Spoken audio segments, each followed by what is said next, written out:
What's going on, guys? It's Stefan here, and today I thought I'd bring you some quick hints and tips on how to improve your frames and other things and aspects of Arma 3 Alpha Wasteland.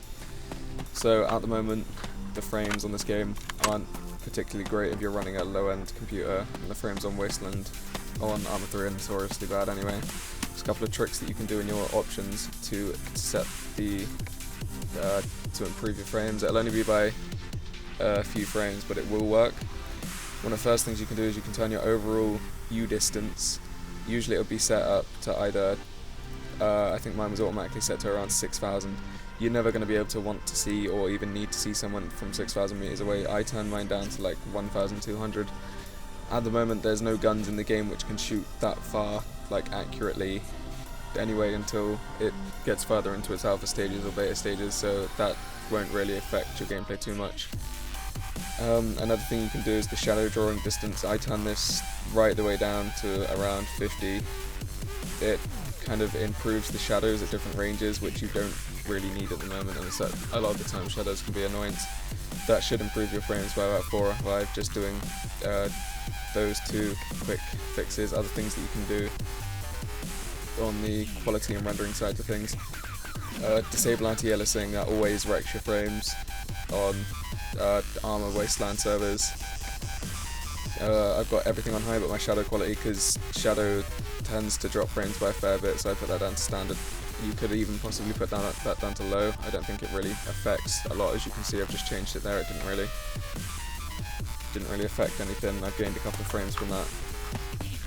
But other than that, that's all about. I can show you for the frames wise. There's a couple of things that you can do with the control layout. So if you're used to playing Arma 2 and you can't be asked to learn, and you kind of controller layout, you can select default scheme. So if you select Arma 2, okay, mine's already set up at Arma 2, so all the keys, all the controls, every single control is exactly the same as it was in Arma 2. If you're too lazy to learn the new controls, or if you just feel more comfortable with that layout after you've learnt the other one.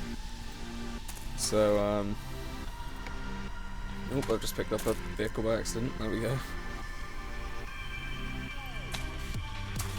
Right, next thing I have to show you, which is why I sat near this vehicle, is on Wasteland at the moment you can't actually directly kind of swap weapons out of your inventory or do anything like that directly from getting into the gear of the car at the moment. It does work on some servers that we were playing last night.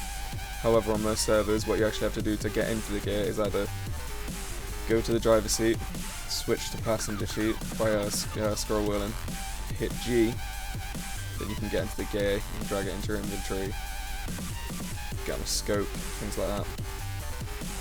But, however, you can also, if I go down to another vehicle down here, pretty sure I saw an Ifrit down here, because as soon as you get in and out of the vehicle, you've accessed the gear once, it'll continuously allow you to access the gear from that vehicle.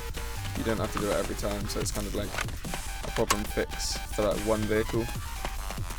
However, what you can also do is in this Ifrit, say I go to driver's seat, pop straight back out,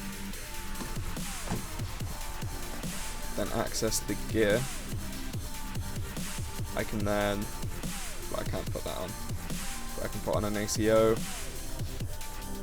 that I can take some of the mags.